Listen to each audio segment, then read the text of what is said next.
Hello friends. आज मेरे पास ये सीबीएसई बोर्ड का सेट नंबर 1 है 3531।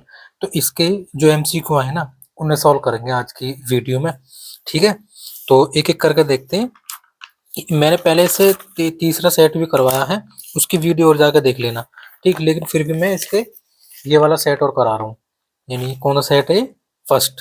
ठीक, तो सबसे पहला क्वेश्चन करेंगे इसमें ये वाला। देखो, क्वेश्चन नंबर 1 है the value of K for which the equation K X square minus six X minus four is equal to four has real and equal root. ठीक, तो सबसे पहले इसकी इक्वेशन लिख दो। इक्वेशन है हमारी जो गिवन है, जिसमें दे रखी है, ये है K X square minus six X minus four is equal to zero. ठीक, इसमें दे रखा है रूट कैसे हैं हमारे, रियल एंड इक्वल। ये हमें रूट दे रखे हैं इसने, रियल और इक्वल रूट है।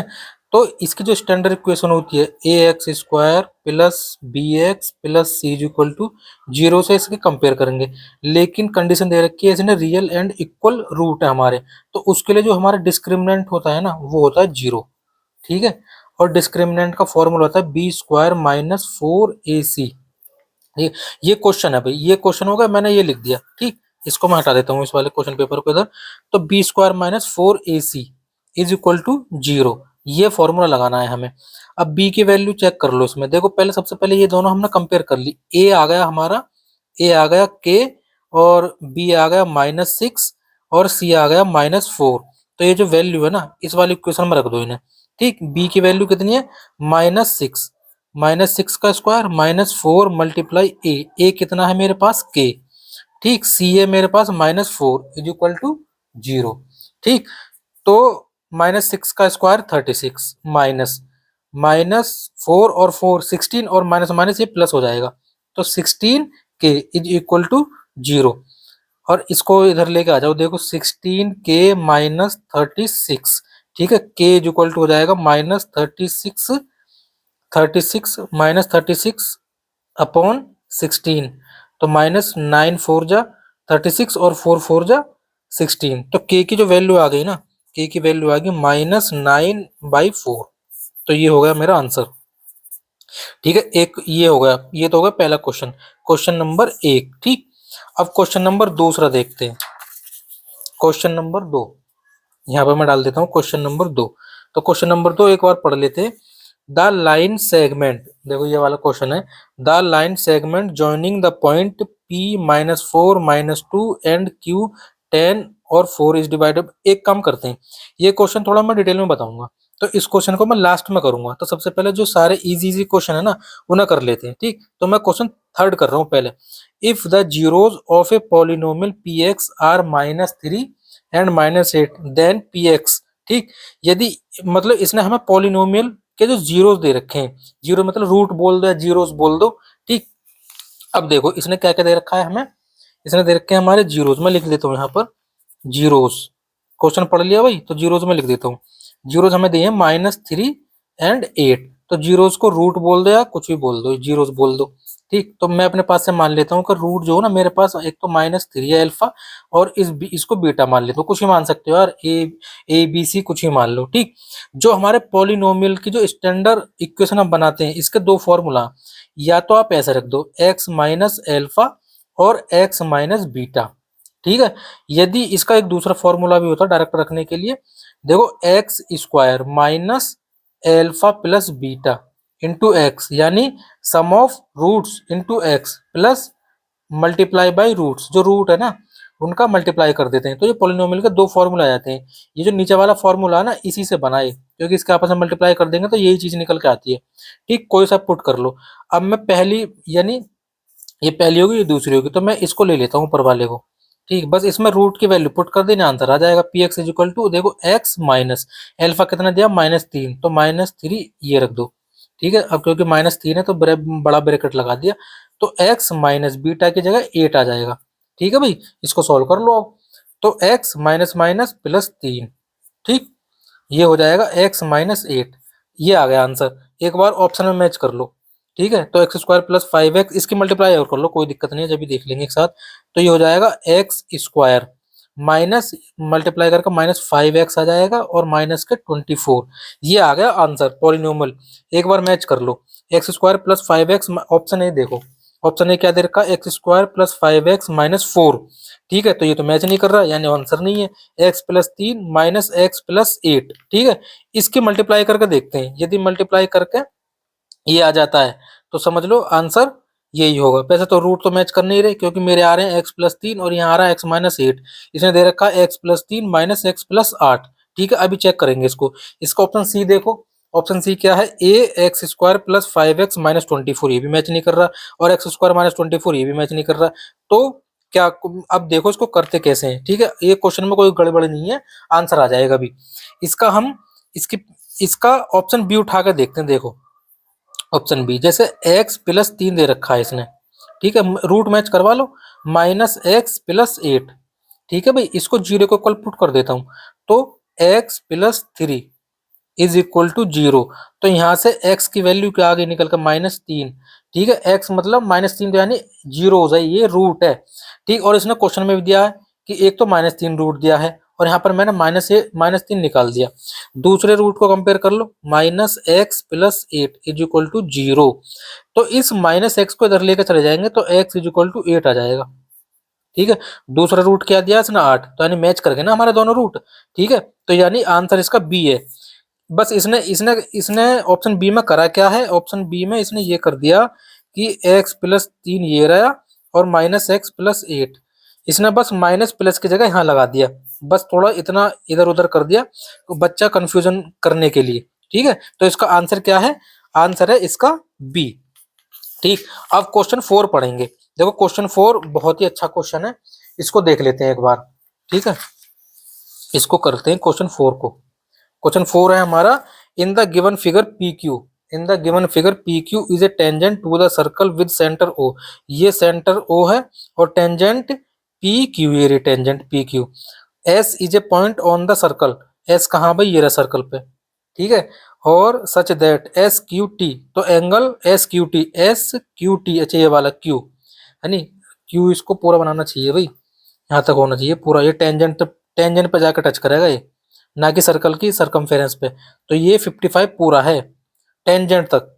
ठीक, तो एस क्यू टी 55 हो गया। देन क्यू पी एस हमें निकालना है, Q P S, Q P S कहाँ, क्यू पी एस, तो ये वाला एंगल हमें निकालना है। ठीक है, क्वेश्चन समझ गए, तो इसका मैं फिगर बना लेता हूँ एक बार। देखो फिगर बना देता हूँ मैं, और इसको फिगर पे सॉल्व कर देंगे। ये हो गया सर्कल। ठीक है, ये इसका सेंटर, तो ये सेंटर हो गया, इसको मिला दो इस तरीके से। ये एस हो गया, ये ओ हो गया, ये पी हो गया। पी से इसने इसके सरकमफेरेंस पे एक टेंजेंट खींच दी इस तरीके से, ये हो गई हमारी टी। और ये पॉइंट, अच्छा ये सर्कल पे जो है ये क्यू पॉइंट है। ठीक है, इसने इसको मिला दिया, यहाँ पर सेंटर को इससे मिला दिया, और ये ट्रायंगल इसको क्यू को एस से मिला दिया। ये तो फिगर बना है, और इसने ये दे रखा है 55, ये जो मैं 55। ठीक है, और ये पूछा है इसने पी। देखो करते कैसे हैं इसको, मैं दूसरी पेन से ले लेता हूँ ताकि पता पड़े ये चीज हमने करी है। देखो, ये सबसे पहले आप ये पकड़ो सेंटर ओ। ठीक है, मैं बस इसी पे सॉल्व करूंगा, बाकी लिख तुम लेना भाई अपने हिसाब से। ठीक है, तो ओ, देखो ओ से क्यू को मिला दिया। ठीक है, तो रेडियस, ये रेडियस है, ये रेडियस देखो, ओ क्यू ये रेडियस। ठीक, ओ एस ये भी रेडियस, ओ और ये वाला पॉइंट, ये जो जहां मेरे ये पेंसिल चल रही है, इसको मैं अपने पास से कोई भी नाम दे देता हूँ, चलो मैंने डी दे दिया। तो ओडी ये भी रेडियस, यानी रेड रेड जहां मैं कर रहा हूँ ना, तो इसका मतलब ये पॉइंट हमने बनाया अपने हिसाब से। ठीक, बाकी ब्लैक ब्लैक ये क्वेश्चन में दिया हुआ है हमें। तो यानी ये सारे जहां जहां मैंने इक्वल इक्वल साइन लगाए ना, ये सब रेडियस हैं। देखो जब सेंटर को टेंजेंट से मिलाते हैं तो ये एंगल कितना बनता है, ये बनता है 90 डिग्री का। ठीक है, ये एक थ्योरम है, इसको मैं बता दूंगा। तो ये 90 डिग्री का एंगल बनता है।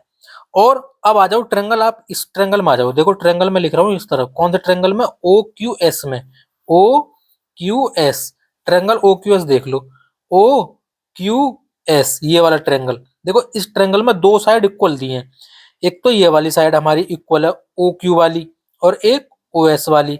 तो यानी एक थ्योरम हमने पढ़ी है कि इक्वल साइड के सामने वाले एंगल इक्वल होते हैं। तो यानी ये कैसे, देखो ओ एस के सामने एंगल आ रहा है हमारा एस, तो यानी ये हमने एक्स मान लिया, ये, और ओ एस के सामने एंगल पहुंच रहा है क्यू, तो यानी ये भी एक्स ही हो जाएगा ना, ये थ्योरम है भाई।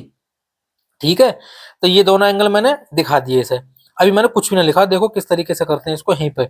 बाकी इसको कन्वेंशनल तरीके से करेंगे, लिख लिख के जो जो चीज हमें बोलते हैं ना, हम बस उसको लिखते रहते हैं। भाई हम ट्रायंगल ये वाला ले लिया, अपने हिसाब से कहीं से भी स्टार्ट कर सकते हो, आंसर सब सेम ही आता है। ठीक, तो ये हो गया। अब अब आप आ जाओ, देखो ये जो जहां जहां मैं अपनी ये वाली लाइन खींच रहा हूँ, देखो इस टेंजेंट से ये वाली जहां जहां मेरी लाइन जा रही है, ये वाला, ये कितने का बना, ये 180 का हो गया ना। देखो इस तरीके से, ये रहा, जैसे ये कोई पॉइंट है तो ये 180 का बनता है ना। तो ऐसे ही मैंने ये वाला लाइन लिए पीटी, इसको पीटी मान लो ना इधर, ये रही ना पीटी। तो पीटी ये 180 का हो गया ना, तो ये पूरा 180 का हो गया। ठीक, अब बस इसको सही तरीके से लिख दो यहाँ पर। देखो ये तो 90 है रेड वाला, तो 90 लिख दिया मैंने, 90 प्लस पीच वाला ये एक्स हो गया, एक्स लिख दिया, प्लस ये कितना है 55, तो 55 यहाँ लिख दिया। ये किसके इक्वल आएगा, ये आएगा 180 के इक्वल। ठीक है भाई, तो यहाँ से एक्स निकाल दो, एक्स कितना आ जाएगा 35 आ जाएगा ना कैलकुलेट करके। ठीक है, एक्स आया 35। ठीक, अब मैं इसको 35 लिख देता हूँ यहाँ पर, ये यहाँ पर 35, ये जो एक्स है ना ये मेरा 35 है, तो ये भी 35 है। ठीक, तो अब मुझे ये बता दो ये वाला एंगल कितना बचा, ये वाला एंगल। ठीक, देखो इसकी एक और थ्योरम है, मैं कैसे बताता हूँ अलग ट्रायंगल लेके। सपोज हमारे पास ये कोई ट्रायंगल है, ठीक, तो इस ट्रायंगल की जैसे ही मैंने मान लिया ए बी सी, इस सी बी लाइन को, यानी इस सी बी लाइन को आगे बढ़ाया मैंने इस तरफ। ठीक है, तो ये वाला एंगल पूछ रहा हूं मैं, ये वाला एंगल होगा एक्सटीरियर एंगल, ये हो गए इसके इंटीरियर एंगल। तो यानी इंटीरियर एंगल का सम एक्सटीरियर एंगल के इक्वल होता है, ये थ्योरम है। जैसे सपोज ये एक्स मान ली मैंने, ये भी एक्स मान ली, तो ये हो जाएगा 2x। ठीक है, समझ गए। जैसे एक्स की जगह चलो मैंने 15 मान लिया, ये अपने पास से ले रहा हूँ, ये भी 15 हो गया, तो 15 और 15 30, तो 2x कितना हो जाएगा 30। ये एक थ्योरम है, तो ये थ्योरम हमें अप्लाई करनी है यहाँ पर। ठीक, देखो तो ये कितने का होगा, देखो जो ये मैंने एक्स निकाला था ये 35 निकाला था, ये एक्स 35 निकला, तो ये कितने का होगा 70 हो गया ना।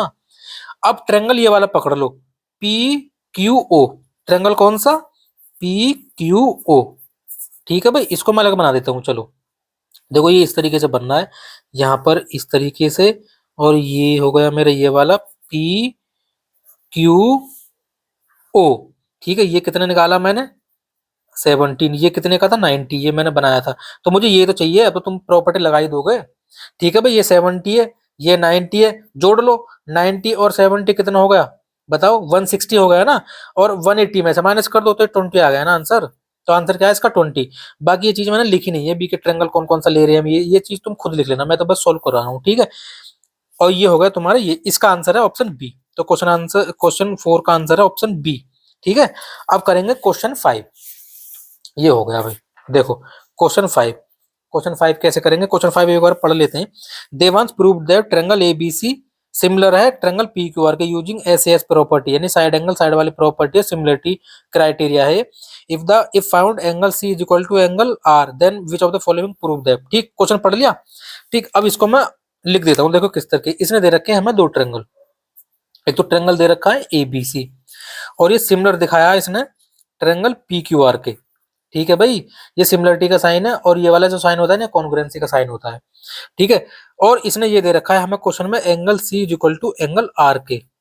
ठीक, तो इसका फिगर बना लो, देखो ये मैं जैसे दिखा देता हूँ, और ये इसका क्राइटेरिया कौन सा, एस वाला, यानी साइड एंगल साइड। तो ये मैंने ट्रायंगल बना लिया ए बी सी, और इधर बना लिया मैंने पी क्यू आर, ये मैंने बना लिया पी क्यू आर। इसने एंगल सी ये बोला है और एंगल आर बोला है, दोनों इक्वल। देखो अब हमें कौन सी चीज पकड़नी होती है, इस ट्रायंगल में ये आ जाओ। देखो ये जो साइड है ना, ये जो एंगल है इसने सी, इस सी एंगल को देखो कौन कौन साइड टच कर रही है हमारी, एक तो ए सी टच कर रही है और एक बी सी टच कर रही है। तो ठीक है, ऐसे सेम इस वाले ट्रायंगल में देख लो पी क्यू आर में, तो इसके इस आर के साइड में कौन सी मतलब एंगल के साइड में कौन सी साइड टच कर रही है, पी आर टच कर रही है और क्यू आर टच कर रही है। ठीक है, तो यानी देखो बी सी साइड हो गई, एंगल सी हो गया, और ए सी साइड तो साइड एंगल साइड, ऐसे सेम इधर लगा दो, क्यू आर साइड हो गई, एंगल आर हो गया, और साइड होगी पी आर, तो साइड एंगल साइड, चाहे ऊपर से पढ़ लो, side angle side, side angle side. ठीक है, तो अब सिमिलरिटी वाली प्रॉपर्टी लगा दो, ए सी सिमिलरिटी मतलब इसके जो वो होते हैं ना रेशियो इक्वल होते हैं, तो ए सी रेशियो हो जाएगा पी आर के इक्वल। ठीक है भाई, और BC रेशियो हो जाएगा QR के इक्वल। तो ये वाली प्रॉपर्टी आई निकल के हमारी साइड एंगल साइड के हिसाब से। अब देख लो ऑप्शन मैच करा लो, कौन सा ऑप्शन है। AC BC, तो अच्छे इस तरफ लेके आ जाओ इसको, AC तो इस BC को इसके नीचे लेके आ जाओ, इस BC के PR के नीचे लेके आ जाओ BC को, ठीक है भाई। और PR को यहाँ ले जाओ BC की जगह, PR/QR। तो ये हमारा आंसर हो गया, ये ऑप्शन डी है, ठीक है। तो एक आंसर ये हो गया। अब आंसर, अब मतलब क्वेश्चन 5, ठीक है। अब क्वेश्चन 5 देखो, क्वेश्चन 5 किस तरीके से करना है। ये ले लिया मैंने, एक पेज और ले लूं मैं यहाँ से।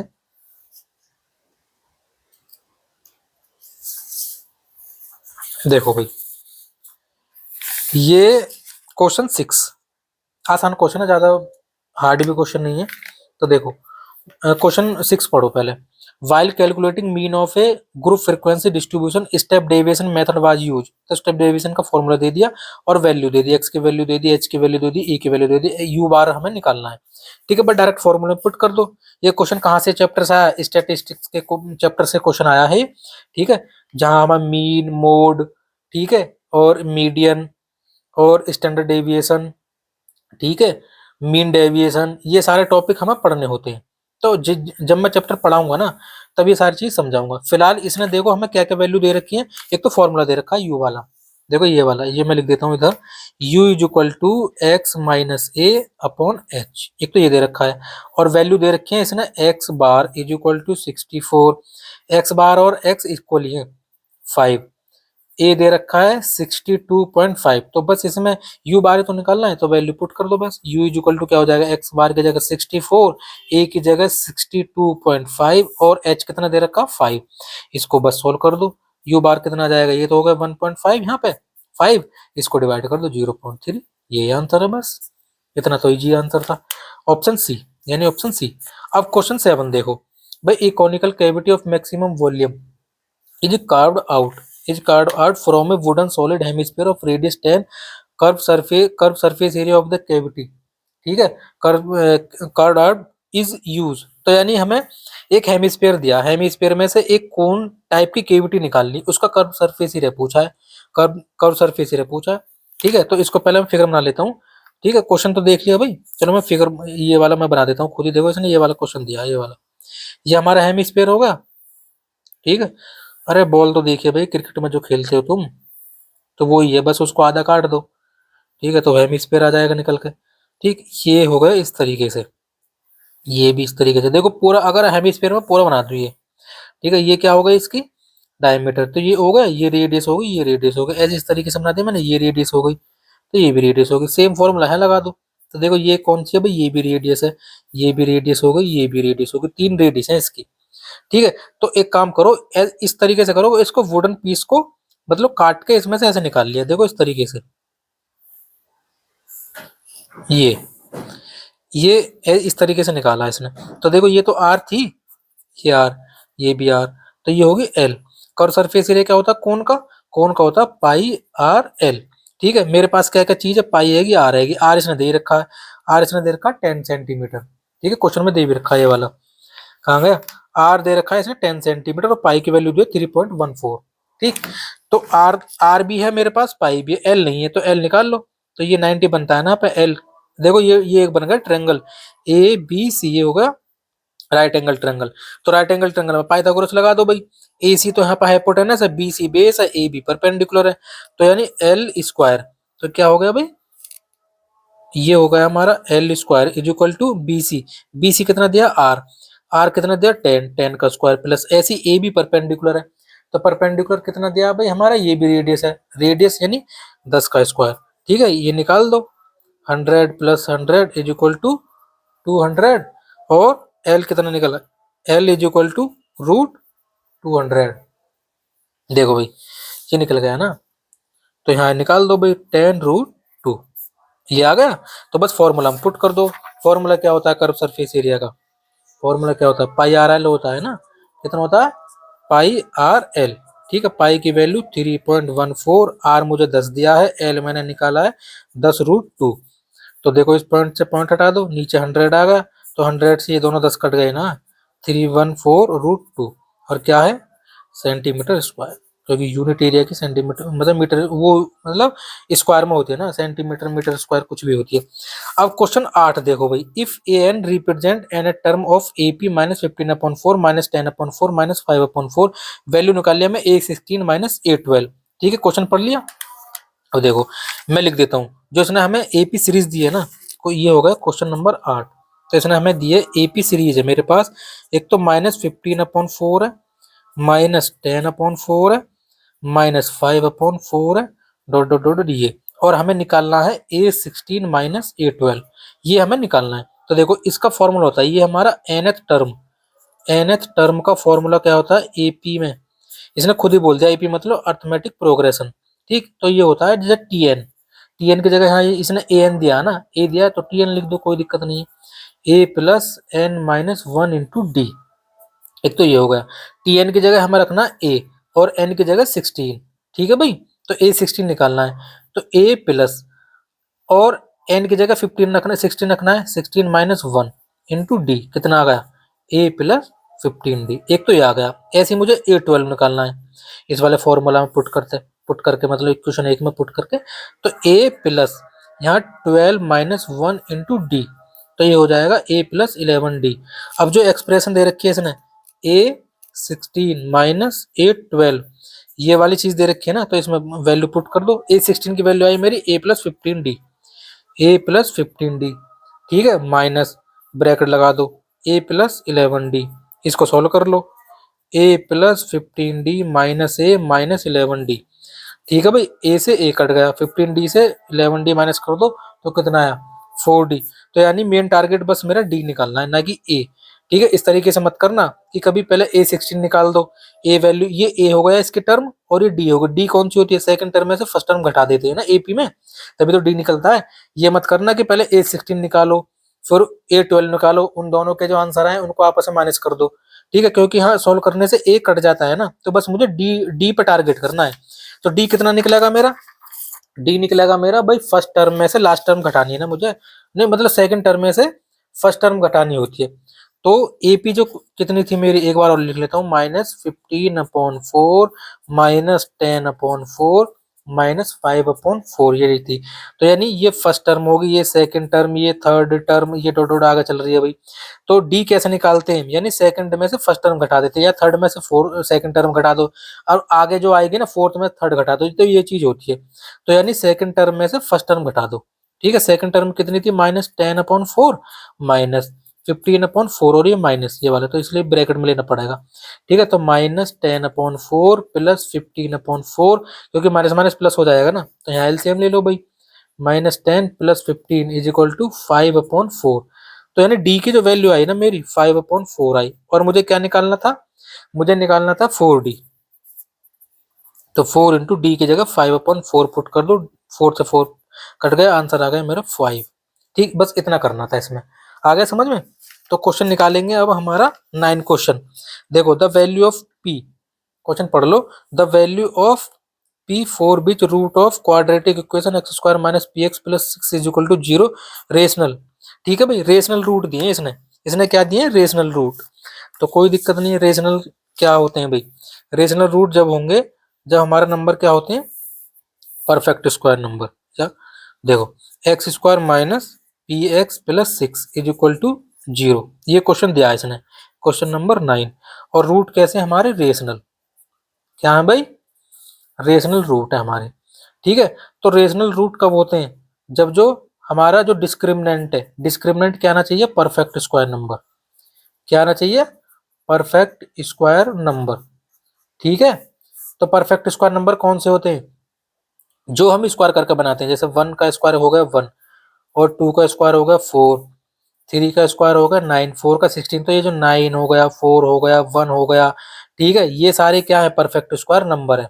यदि मैं पूछने लग जाऊं 7 परफेक्ट स्क्वायर नंबर है या नहीं, क्योंकि नहीं, क्योंकि इसका रूट निकालोगे तो माइनस में आ जाएगा, पॉइंट में आएगा ना आंसर, तो इसका मतलब ये क्या है हमारा परफेक्ट स्क्वायर नंबर नहीं है। जैसे अब मैंने पूछ लिया 25, तो 25 का परफेक्ट स्क्वायर नंबर है, क्योंकि इसका रूट निकालेंगे ना तो 5 आ जाएगा, तो यानी 25 क्या है एक परफेक्ट स्क्वायर नंबर है। अब मैं ये 5 परफेक्ट स्क्वायर नंबर नहीं है, 25 परफेक्ट स्क्वायर है, क्योंकि 5 का अगर मैं रूट निकालता हूँ तो आंसर तो मेरा पॉइंट में आएगा ना, पर पूरा नंबर थोड़ी आएगा। तो इसका मतलब 5 हमारा परफेक्ट स्क्वायर नंबर नहीं है और 25 हमारा परफेक्ट स्क्वायर नंबर है। ठीक, समझ गए? तो इसमें यही निकालना है भाई, डी हमारा परफेक्ट स्क्वायर नंबर आना चाहिए। तो डी की जो वैल्यू होती है क्या होती है, बी स्क्वायर माइनस 4ac होता है ना फॉर्मूला। तो बस इसकी जो स्टैंडर्ड इक्वेशन है ये वाली, a x square plus B x plus C is equal to 0 से कंपेयर कर दो।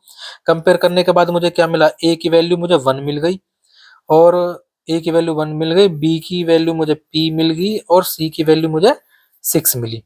बी की वैल्यू क्या मिली, माइनस पी है, सी की 6। तो इस वाली वैल्यू पुट कर दो। डी कितना आया मेरा, बी की जगह माइनस पी का स्क्वायर माइनस 4 मल्टीप्लाई ए की जगह 1 और सी की जगह 6। तो ये हो जाएगा पी स्क्वायर माइनस 24। ठीक है भाई, अब ये आ गया मेरा आंसर। मुझे वैल्यू पी की निकालनी है, बस ऑप्शन उठा उठा कर रख लो, जो परफेक्ट स्क्वायर नंबर आ जाए देख लेना भाई। जैसे ऑप्शन ए देखो, ऑप्शन ए दे रखा 1, तो इसमें रख दो 1। तो 1 का स्क्वायर माइनस 24 कितना आया, माइनस 23। तो ये आंसर नहीं है क्योंकि 23 परफेक्ट स्क्वायर नंबर है ही नहीं। समझ आई? तो अब ऑप्शन बी रख कर देखो, ऑप्शन बी कितना है भाई, ऑप्शन बी है मेरे पास -5। कितना है, -5। तो पी स्क्वायर -24 में -5 रख कर देख लो, अगर परफेक्ट स्क्वायर नंबर आ जाए तो आंसर है। तो पी स्क्वायर -24 आया था ना, ऑप्शन बी दे रखा है इसने -5। तो -5 का स्क्वायर -24, देखो 25 माइनस 24 इज इक्वल टू 1। तो 1 क्या परफेक्ट स्क्वायर नंबर है, तो यही आंसर है। ठीक है, ऑप्शन सी दे रखा है इसने 25। तो ऑप्शन सी भी रख कर देख लेता हूँ मैं, क्या ऑप्शन सी 25 है ना। तो 25 का स्क्वायर -24, तो 25 का स्क्वायर हो जाएगा 625 माइनस 24 इज इक्वल टू 601। तो क्या परफेक्ट स्क्वायर नंबर है, नहीं है, क्योंकि इसका रूट निकालोगे पॉइंट में आएगा आंसर। ठीक है, अब ऑप्शन डी रख के देखो, ऑप्शन डी है √5। तो √5 का स्क्वायर -24, √5 का स्क्वायर 5 माइनस 24, तो ये आ जाएगा -90। तो ये परफेक्ट स्क्वायर नंबर नहीं है, तो आंसर है इसका बी। ठीक है, ये हो गया। और इसका क्वेश्चन 10 देखो, क्वेश्चन 10 में क्या दे रखा है इसने, विच of the following can not be probability of an event, इसमें से इस इवेंट की प्रोबेबिलिटी कौन सी नहीं हो सकती। ठीक है, देखो इसका एक वो होता है लिमिट, क्वेश्चन नंबर 10, यदि भी किसी भी इवेंट की प्रोबेबिलिटी या तो 1 से छोटी होगी या 1 के बराबर और 0 से बड़ी होगी, एक तो ये है इसकी लिमिट। दूसरा, यदि मैं इसको परसेंट में लेकर चलूं, किसी भी इवेंट की प्रोबेबिलिटी या तो 100% होगी या फिर 0 के इक्वल या उससे बड़ी होगी। ठीक है, इसको परसेंट में लेकर चलो, सारे क्वेश्चन को परसेंट में चेंज कर दो, क्योंकि परसेंट में थोड़ा इजी पड़ता है। देखो ऑप्शन ए दे रखा है इसने 39/100, इसकी मल्टीप्लाई कर दो, मल्टीप्लाई बाई 100। ठीक है भाई, तो 39%, अरे किसी भी नंबर को परसेंट बनाने के लिए 100 से मल्टीप्लाई करते हैं ना। तो यानी ये 0 100 के बीच में है। तो इसका मतलब ये आंसर नहीं है, उसने नॉट पूछा है ना, कौन सी नहीं हो सकती प्रोबेबिलिटी, ये तो हो सकती है क्योंकि तो 0 और 100 के बीच में आ गई। तो ऑप्शन बी दे रखा है इसने, ये देखो मैं लिख रहा हूँ देख के इधर, 0.001/20, इसको परसेंट में चेंज करने के लिए 100 से मल्टीप्लाई कर देंगे तो 0.005%। तो क्या ये 0 और 100 के बीच में है, तो ये भी आंसर नहीं है। लेकिन प्रोबेबिलिटी ये है, हो सकती है ना probability, option C, option C 10/0.2, इसको परसेंट में चेंज करने के लिए मल्टीप्लाई बाई 100। ठीक है, तो इसको चेंज कर दो भाई, देखो यहाँ मल्टीप्लाई हो जाएगी 10 से, क्योंकि पॉइंट हटा के 10, तो 2 से काट दो 5, तो ये हो जाएगा हमारा 5000%। तो अगर किसी भी इवेंट की कोई भी प्रोबेबिलिटी 5000 हो सकती है, नहीं, तो आंसर यही है। ठीक है, तो आंसर यही है क्योंकि 100% से प्लस कर गया ना ये। ठीक है, अब ऑप्शन डी और चेक कर लो एक बारी, डी दे रखा 10%, तो उसने खुद बना कर दिया, तो यानी इसका आंसर सी है। ठीक है भाई, ये हो गया।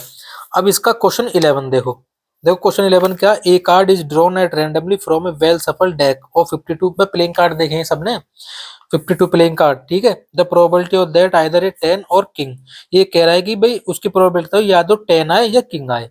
ठीक है, तो इसको क्वेश्चन पढ़ लिया, अब मैं हटा देता हूँ। देखो हमारे पास कितने होते हैं, इसका पहला कॉन्सेप्ट समझो। क्वेश्चन नंबर 11, हमारे पास होते हैं 52 प्लेइंग कार्ड, कितने होते हैं, 52 प्लेइंग कार्ड। ठीक है, अब इसने पूछा है कि भाई प्रोबेबिलिटी बताओ या तो 10 आए या फिर किंग आए। देखो 52 प्लेइंग कार्ड में 4 10 होते हैं और 4 किंग होते हैं। अब ये कह रहा है 10 आए, भाई 4 में से कोई सा भी 10 आ सकता है ना। ऐसे ही 4 जो हमारे पास 4 जो किंग है उसमें से कोई सा वो आ सकता है किंग। तो ठीक है, तो फॉर्मूला हमारा क्या होता है, फॉर्मूला होता है हमारा टोटल आउटकम और फेवरेबल आउटकम।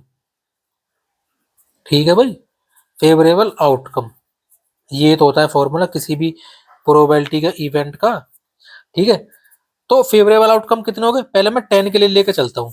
10 4 है तो 4 में से कोई सा भी आ सकता है, टोटल आउटकम हो गए मेरे पास 52। ठीक, ऐसे मैं किंग के लिए करता हूँ, किंग मेरे पास 4 है, 4 आ सकता है कोई से भी और टोटल आउटकम मेरे पास 52। ठीक, अब समस्या बच्चों को यहाँ पर ये आती है, हम यहाँ पर प्लस लगाएं या मल्टीप्लाई लगाएं। देखो इसको करने से इसको कैसे चेक करते हैं, यदि क्वेश्चन में दे रखा है इसने और, यदि क्वेश्चन में और आ गया तो समझ लो आपको लगाना है प्लस। यदि इस क्वेश्चन में एंड आ जाता और की जगह तो लगाना था मल्टीप्लाई। ठीक है, तो इसमें क्या दे रखा है, आइदर ए 10 और अ किंग, ये चीज पकड़नी है। यदि किसी भी क्वेश्चन में और आ जाए तो प्लस लगाना होता है प्रोबेबिलिटी के बीच में, यदि एंड आ जाए तो मल्टीप्लाई लगाना होता है। समझ गए, तो यहाँ पर क्या आ रहा है, और आ रहा है तो यहाँ प्लस लगा दो बस। अब देखो अगले लाइन में आंसर आ जाएगा। 52 हो गया तो 4 और 4 8, इसको सॉल्व कर दो, 2 4 जा 8, 13 4 जा 52, तो आंसर आ गया मेरा 2/13। ये हो गया आंसर। ठीक है भाई, ये क्वेश्चन 12 देखो, एक कैंपिंग टेंट हेमिस्फेरिकल शेप है, रेडियस दे रखी है और ओपनिंग एरिया दे रखा है। Outer surface area of the tent, tent का आउटर सरफेस एरिया दे रखा है। यार वही वाली चीज होगी ना जो ऊपर क्वेश्चन करा था हमने, करा था नहीं, ये रहा हेमिस्फेयर, इसके आगे भी इस टाइप का पीछे भी इस टाइप का। आधी बॉल एज्यूम कर लो अपने दिमाग में। ठीक, क्रिकेट तो खेला ही होगा, टेनिस की बॉल को आधा काट दो तो आधा हेमिस्फेयर हो जाएगा ना। तो इस तरीके से आप सोच लो, उसको तुम बॉल को इस तरीके से रख दो इस पे तो चारों तरफ फैल जाएगी। तो ये ही है, और इसने एक ओपनिंग दे रखी है यहाँ पर, ये इसका एरिया दे रखा है 0.50 मीटर स्क्वायर। ठीक है, तो इसका सरफेस एरिया क्या होता है, आउटर सरफेस एरिया का फॉर्मूला क्या होता है, वो होता है हमारा 2 पाई r स्क्वायर। क्योंकि फुल हेमिस्फेयर का जो पूरा स्फेयर होता है, चलो ये भी लिख दो, पूरा हेमिस्फेयर का फॉर्मूला होता है πr स्क्वायर। तो ये आधे की बात कर रहा है ना, तो 2 पाई r स्क्वायर हो जाएगा। 2 पाई स्क्वायर में फॉर्मूला रख दो, फॉर्मूला रख के जो वैल्यू आएगी वही आंसर होगा, बस फॉर्मूले में वैल्यू पुट करनी है।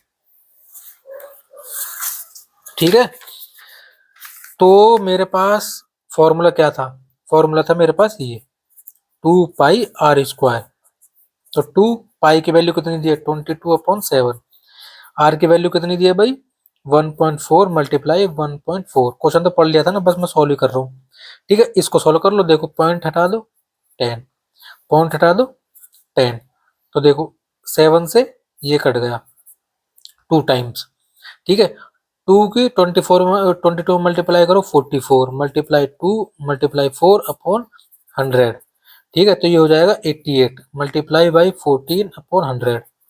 88 किस में करोगे तो कितना आएगा आंसर, मल्टीप्लाई कर लो, मल्टीप्लाई करें, ये कर लो चलो अलग, 8 4 32 मल्टीप्लाई 112 यानी 1232 डिवाइड बाई 100, तो पॉइंट आ जाएगा ये वाला।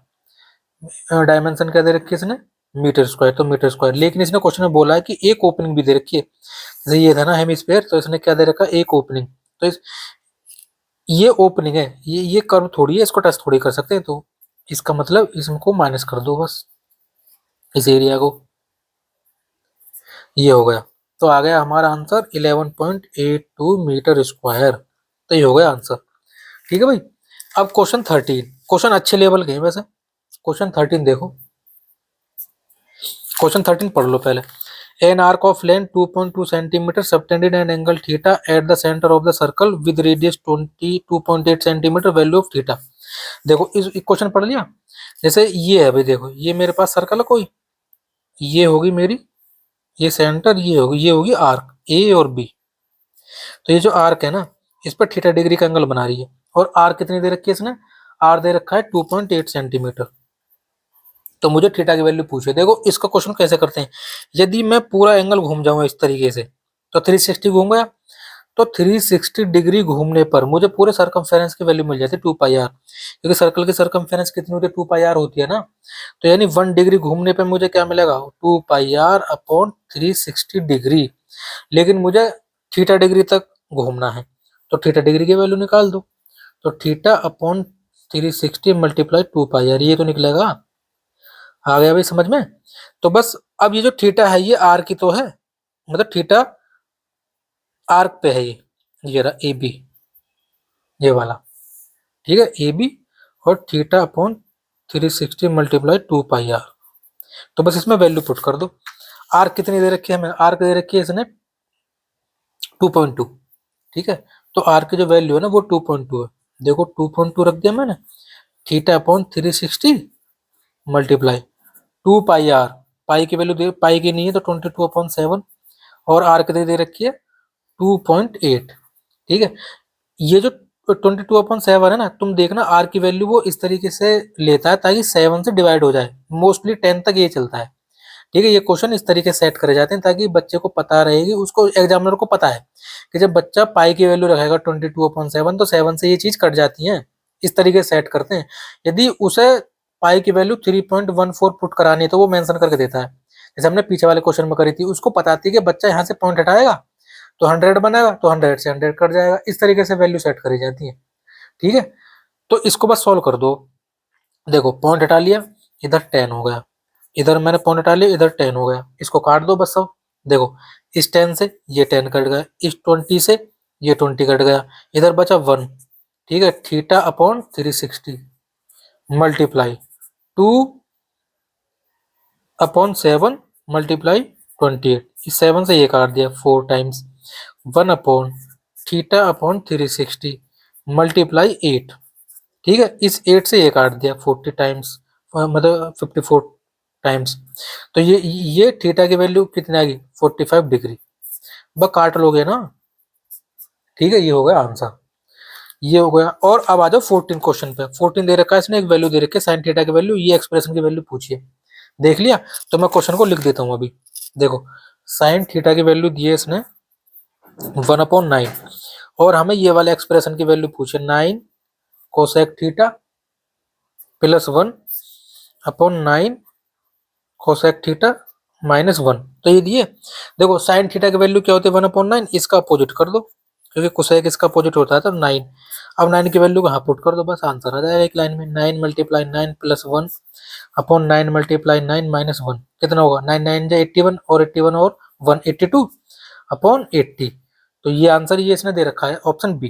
देखो ये रहा ऑप्शन बी। ठीक है, इसको डिवाइड भी कर सकते हो, अगर वो इसको काट कर दे तो 41/40 टाइम्स ये कट जाएगा। तो ये होगा आंसर। ठीक, कुछ क्वेश्चन है भाई अच्छे लेवल के, और कुछ क्वेश्चन इजी भी हैं। जैसे ये वाला क्वेश्चन था 14 तो बहुत इजी था। ठीक है, अच्छा अब क्वेश्चन 15 पढ़ लो।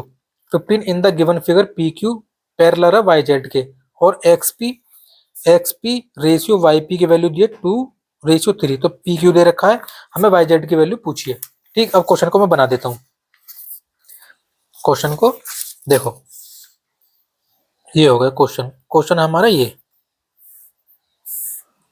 क्वेश्चन दे रखा है इसने X Y Z P Q, ये हो गया ये हो गया। और क्या क्या दे रहा है इसने, देखो एक तो पी क्यू पैरेलल दे रखी है वाई जेड के, और ये पैरेलल का साइन भी इसने बना रखा है। ठीक है भाई, पैरेलल का। और क्या क्या दिया है इसने, X P ratio P Y 2:3, और पी क्यू की वैल्यू दी है 5। हमें पूछा क्या वाई जेड की हमें वैल्यू पूछिए। तो देखो इसको बस देखो, इस क्वेश्चन को सॉल्व करने से पहले इसके दो पॉइंट समझो। या तो इसमें थेल्स थ्योरम लगेगी, कौन सी, थेल्स थ्योरम, या फिर मिड पॉइंट थ्योरम लगती है, मिड पॉइंट थ्योरम। ठीक है, देखो इसने कहीं बोला है कि पी क्यू एक्स वाई और वाई जेड के एक्स जेड के मिड पॉइंट है, तो इसका मतलब नहीं बोला ना, तो इसका मतलब इसमें थेल्स थ्योरम लगाएंगे। तो थेल्स थ्योरम का फॉर्मूला लग देता हूँ मैं, जो यूनिवर्सल फॉर्मूला है। तो देखो इसका फॉर्मूला कैसे करते हैं, देखो एक्स इसकी इस पॉइंट को पकड़ लो एक्स को, तो एक्स भी छोटा और एक्स वाई बड़ा। तो एक्स पी छोटा और एक्स वाई बड़ा। इसी तरीके से एक्स क्यू छोटा और एक्स वाई एक्स जेड बड़ा, एक्स क्यू और X Z is equal to ये जो लाइन दे रखी है पी क्यू पैरेलल वाली, P Q upon Y Z, ये फॉर्मूला होता है थेल्स थ्योरम का। बस इसमें वैल्यू पुट करनी है, ठीक है। अब ये देख लो हमें दे क्या क्या रखा है इसने, ये दे रखा हमें एक्स पी कहाँ भाई, एक्स पी ये रहा, एक्स पी कितना दिया हमें इसने 2, ये रेशियो में, और पी वाई 3 और पी क्यू की वैल्यू दे रखी है 5। तो हमें वाई जेड की वैल्यू ये वाली पूछी है, ठीक है। तो फॉर्मूला इसमें ये देखो, एक्स पी दे रखा है ये रहा, एक्स पी यहाँ पुट कर दूं मैं 2, और एक्स वाई यानी एक्स वाई पूरा ये रहा, तो पूरा कितना हो जाएगा 2 और 3 5। एक्स की इधर तो कुछ दे ही नहीं रखा, तो इसको छोड़ दो, बीच वाली इसको पकड़ो, पी क्यू अपन वाई जेड को। तो पी क्यू दे रखा है इसने 5 और वाई जेड हमें तो निकालनी है एक्स मान लो, ठीक है भाई। तो सॉल्व कर दो बस मल्टीप्लाई करके, तो कितना हो गया 2x is equal to 25, x is equal to 25 upon 2 is equal to 12.5। तो आंसर इसका ऑप्शन ए, ऑप्शन ए आना चाहिए, ठीक है, ऑप्शन ए ही होगा। और ये हो गया भाई। अब देखो ये वाला क्वेश्चन, क्वेश्चन 16 देखो, Meena calculate the probability of her winning first prize in lottery. भाई एक लॉटरी में उसकी जो विनिंग प्राइज की जो प्रोबेबिलिटी ना 0.08 है, उसके उसने 800 टिकट बेच दिए, तो उसने कितने मतलब टिकट खरीदे। तो देखो भाई एक काम करके चलते हैं, जब उसके पास 800 टिकट उसने सोल्ड कर दिए, तो यानी ये 100% की वैल्यू है। एक में ये यूनिवर्सल तरीका है, इसको फॉर्मूले से भी कर सकते हैं, इससे भी कर सकते हैं। देखो यदि उसके पास कोई चीज 100% है, तो यानी उसके पास 800 है ना चीज, आगे समझ में, 100% का मतलब उसके पास उतने इतने टिकट उसने बेच दिए, ठीक है। इतने बेचने में उसकी जो प्रोबेबिलिटी है विनिंग की प्रोबेबिलिटी, मतलब जीतने की जो प्रोबेबिलिटी है वो कितनी है 0.08। तो इस 0.08 को सबसे पहले परसेंट में चेंज कर दो, तो मल्टीप्लाई बाय 100 कर देंगे, डिवाइड बाय नीचे 100, 100 से 100 तो 8%। तो उसकी जो विनिंग प्राइस है ना वो 8% है, तो उसके द्वारा देखो यहाँ से निकाल दो 1% की वैल्यू, तो 800 डिवाइड बाई 100 और इस 8% की वैल्यू निकाल दो बस, क्योंकि उसकी जो विनिंग प्राइस कितनी है, मतलब उसने कितने टिकट खरीदे। तो 800 अपॉन 100 आ गए समझ में, तो 64। देखो एक चीज एक बार और समझ लो, ये कह रहा है भी उसने ना 800 टिकट बेच दिए, ठीक। बेचने के बाद जब वो टिकट 800 बेच दिए और इन 800 में से उसकी जो विनिंग प्रोबेबिलिटी है ना वो 0.08 है, तो उसके द्वारा टिकट कितने खरीदे गए। भाई देखो जब उसने 64 टिकट खरीदे, इन 64 टिकट खरीदने में ही तो उसकी 0.08% की प्रोबेबिलिटी निकली। यह है इस क्वेश्चन का मतलब, समझ गए हो गए हो, ठीक है। अब क्वेश्चन 17 आ जाओ। देखो ये एक यूनिवर्सल तरीका से मैंने कोई फॉर्मूला लगाया, बस यूनिटरी मेथड से कर दिया मैंने सारा क्वेश्चन, ठीक है। क्वेश्चन 17 पढ़ लो। A wire is attach from a point a से एक वायर अटैच कर दिया on the ground to the top of pole, एक पोल है बी सी, तो यानी ये सी पोल का अपर पॉइंट है, ये ग्राउंड का ए पॉइंट है, इसको आपस में टच कर दे तो ये वायर हो गई, ए सी क्या है वायर। और एलिवेशन 60 डिग्री दिया, ए बी की वैल्यू दी है, लेंथ ऑफ वायर, वायर की लेंथ पूछे यार, बहुत इजी क्वेश्चन है। देखो फिगर बना देता हूँ पहले, ये है ना ए बी सी, तो ये 60 डिग्री एलिवेशन 5√3, ठीक है। यदि ये होगा एलिवेशन और ये जो एंगल बनता है डिप्रेशन होता है, ठीक है। जब हाइट एंड डिस्टेंस के क्वेश्चन करेंगे ना तब बताऊंगा मैं सारी चीजें। ये एलिवेशन 60 डिग्री, या तो ये चीज पूछा ये चीज पूछा, बस देखो इसमें वो ही लगा दो जो हमारी ट्रिग्नोमेट्री आइडेंटिटी होती है। देखो साइन पी की वैल्यू क्या होगी, साइन ए मतलब ए, एंगल ए पे दिया ना, तो साइन ए की वैल्यू क्या होती है परपेंडिकुलर अपॉन हाइपोटेनस। कॉस में बताओ बताओ बेस अपॉन हाइपोटेनस, ऐसे 10 में बता दो क्या होती है परपेंडिकुलर अपॉन बेस, यही तो होती है। अब मुझे ये बता दो ए बी की वैल्यू तो इसने दी है 5√3 और ए सी क्या है हाइपोटेनस, तो इन पूरे आइडेंटिटी में देख के ये चीज बताओ कि ये फॉर्मूला कौन सी आइडेंटिटी पे लगेगा। साइन में लगा के देखते हैं भाई, परपेंडिकुलर अपॉन हाइपोटेनस, तो परपेंडिकुलर बीसी है, इसलिए तो ये पूछा नहीं, इसका मतलब ये नहीं लगाया। कॉस में देखो भाई, बेस अपॉन हाइपोटेनस, बेस कितना 5√3, हाइपोटेनस एसी, तो यानी इसमें कॉस वाला लगेगा, तो कॉस 60 लगा दो भाई। बेस तो इसने 5√3 दिया है, ठीक है, हाइपोटेनस की वैल्यू पूछा है, तो कॉस में बेस की कॉस 60 की वैल्यू कितनी होती है 1/2, तो 5√3/h, तो h कितना हो जाएगा 10√3, h की क्या वायर की लेंथ है, तो हो जाएगी 10√3 आंसर।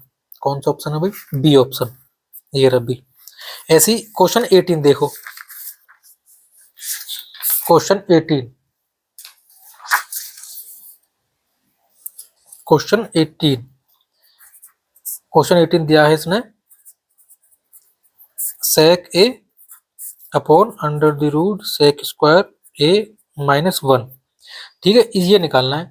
तो इसमें जो आइडेंटिटी कौन सी निकलेगी, sec square A minus tan square A equal to 1, तो sec square A equal to 1 plus, नहीं नहीं, ये सेक ए को इधर लेकर चले जाओ, टेन को इधर, sec square a -1 is equal to tan square a, ठीक है, तो ये वैल्यू यहाँ पुट कर दो भाई। देखो sec a under the root tan square a, तो रूट से स्क्वायर कट गया, तो क्या बचा मेरे पास सेक ए अपॉन टेन ए। अब इसको आइडेंटिटी में कन्वर्ट कर लो, सेक को क्या होते हैं 1/cos ए, तो sign A upon cos A, sign ये कॉस से कॉस कट गया, तो यहाँ बचा 1/sin ए, तो 1/sin ए होता है कोसेक ए, ठीक है। इसको ऐसा करते हैं, हाँ इसकी पास पास की मल्टीप्लाई और दूर दूर की मल्टीप्लाई, देखो इस तरीके से 1/cos a divide by cos a multiply sine a, तो कट का क्या आया 1/sin ए, तो कोसेक ए आएगा, तो आंसर इसका सी है, ठीक है। तो ये मैंने पूरा सेट करवा दिया क्वेश्चन, ठीक। और अब इसका यानी सीबीएसई बोर्ड की जो मैथ की बुक है ना, ये वाली जो मैथ की बुक है, इसका मैंने एक चैप्टर अपलोड करा है, ये वाला इसका रियल नंबर, वो भी जाके देख लेना मेरे यूट्यूब चैनल पे, और कमेंट जरूर करना भाई, ठीक है, कैसा लग रहा है मैथ। ये सारे मैथ में पढ़ाऊंगा आपको, ये सारी चीजें एक एक दो दो सॉल्यूशन कराऊंगा हर क्वेश्चन के, ठीक है। मेरे पास बहुत सारे सॉल्यूशन है, बहुत। थॉरम थॉरम तो मैं ऐसी प्रूव कराऊंगा कि किसी भी लेवल की थॉरम आ जाए ना, उसको करके ही आओगे तुम, ठीक है। मेरे पास इतने अच्छे अच्छे तरीके हैं सारी चीजों के, ठीक। अभी तो मैंने ये समझ लो बस पेपर ही सॉल्व कराए, जिस दिन मैं मैथ की एक्सरसाइज कराऊंगा ना तब देखना तुम। इससे पहले मैंने ये जो रियल नंबर का चैप्टर है ना, ये वाला, ये जो फर्स्ट चैप्टर है रियल नंबर, इसका मैंने एक वीडियो डाल रखी है 57 मिनट की। तो सबसे पहले मैंने इसकी थ्योरी करवाई है, जिस दिन थ्योरी कंप्लीट हो जाएगा उसके बाद हमें एक्सरसाइज करेंगे। थ्योरी मैं इस लेवल की पढ़ा रहा हूँ कि आप देखना कि बस आपको वीडियो देखनी है खोल के, सारी चीज समझ में आएगी, ठीक है। और जो इसका मैंने अभी एक पार्ट डाला फर्स्ट पार्ट रियल नंबर का, इसका मैं सेकंड पार्ट डालूंगा। सेकंड पार्ट में जो हमारा टॉपिक है ना, जो हमारा टॉपिक चलेगा सेकंड पार्ट में, वो चलेगा हमारे इंटीजर, ठीक है भाई, इंटीजर। ये सारी चीज पढ़ा दी मैंने। और अभी तक मैंने जो फर्स्ट लेक्चर में पढ़ाया था ना, वो सारी चीज पढ़ाई मैंने कि भाई नंबर सिस्टम क्या होता है, नंबर सिस्टम पढ़ा दिया मैंने, फेस वैल्यू पढ़ा दी, प्लेस वैल्यू पढ़ाई है मैंने, और नंबर सिस्टम के काफी मतलब टॉपिक पढ़ा दिए मैंने, ठीक है। रियल नंबर हो गए, रेशनल नंबर हो गए, इरेशनल नंबर हो गया। ये तो अभी मैंने बस देख के बताए तुम्हें कि भाई रियल नंबर रेशनल नंबर हम किस तरीके से देख के बता सकते हैं कि ये रेशनल है इरेशनल, लेकिन इनको प्रूव भी करना होता है कि √2 एक इरेशनल नंबर है जैसे। तो इसको प्रूव किस तरीके से करोगे वो अगले एक्सरसाइज में है, वो सब चीज मैं बताऊंगा, ठीक है। तो अगला टॉपिक जो होगा ना मेरा, वो होगा टॉपिक, ये होगा हमारा इंटीजर। ये मात्र 2 या 3 महीने में खत्म हो जाएगी एक्सरसाइज, ये पूरी बुक। मोस्टली 500-600 क्वेश्चन होंगे इसमें, तो कितना टाइम लग रहा है। उसके बाद RS अग्रवाल और जो प्रीवियस क्वेश्चन पेपर है ना, वो सारे सोल्व कराऊंगा इसी चैनल पे, ठीक है भाई। इसको सब्सक्राइब कर लेना चैनल को, और इसके ऊपर मैंने एक वीडियो डाली है, वो और जरूर चेक करना, ठीक। और कमेंट करके बताना भी सॉल्यूशन कैसे लग रहे हैं, ठीक है भाई। जय हिंद।